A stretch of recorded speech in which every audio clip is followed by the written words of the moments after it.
بسم الله الرحمن الرحيم. يا أيها المزمل قم الليل إلا قليلا نصفه أو ينقص منه قليلا أو زد عليه ورتل القرآن ترتيلا إنا سنلقي عليك قولا ثقيلا إن ناشئة الليل هي أشد وطئا وأقوم قيلا إن لك في النهار سبحا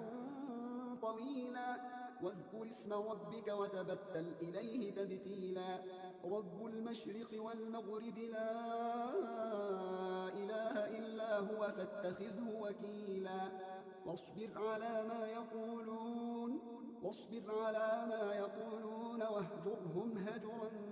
جميلا وذرني والمكذبين أولي النعمة ومهلهم قليلا إن لدينا أنكالا وجحيما وطعاما ذا غصة وعذابا أليما يوم ترجف الأرض والجبال وكانت الجبال كثيبا مهيلا إنا أرسلنا إليكم رسولا شاهدا عليكم كما أرسلنا إلى فرعون رسولا فعصى فرعون الرسول فأخذناه أخذا وبيلا فكيف تتقون إن كفرتم يوما يجعل الولدان شيبا السماء منفطر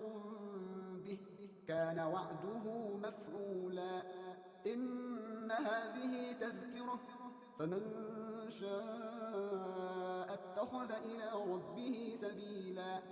إن ربك يعلم أنك تقوم أدنى من ثلثي الليل ونصفه وثلثه وطائفة من الذين معك والله يقدر الليل والنهار علم أن لن تحصوه فتاب عليكم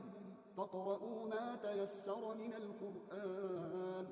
علم أن سيكون منكم مرضى وآخرون يضربون في الأرض يبتغون من فضل الله وآخرون يقاتلون في سبيل الله فاقرؤوا ما تيسر منه وأقيموا الصلاة وآتوا الزكاة وأقرضوا الله قرضا حسنا وما تقدموا لأنفسكم من خير تجدوه عند الله هو خيرا وأعظم أجرا واستغفروا الله إن